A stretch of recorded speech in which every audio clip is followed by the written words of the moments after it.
In 1921, in Cabrousse, Senegal, a girl was born.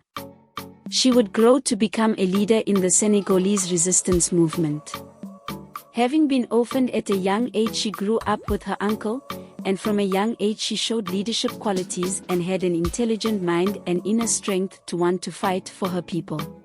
Her uncle was arrested and she ended up in Ziguinchor, where she worked at the docks.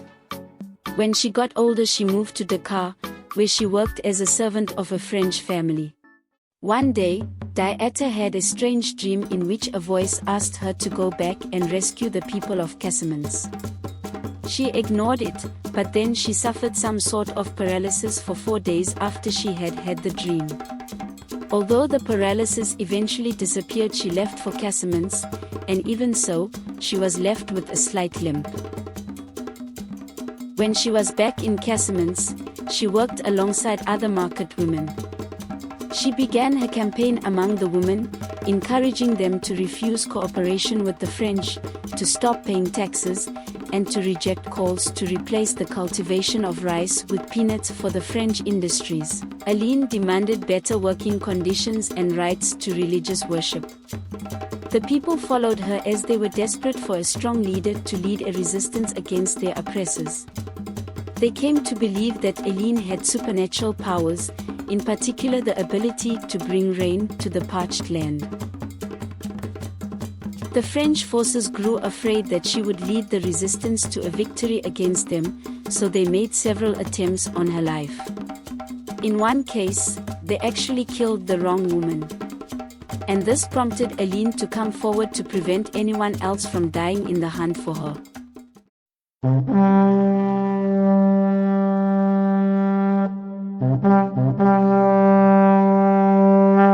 The French colonial forces arrested Aline and took her to a prison in Timbuktu.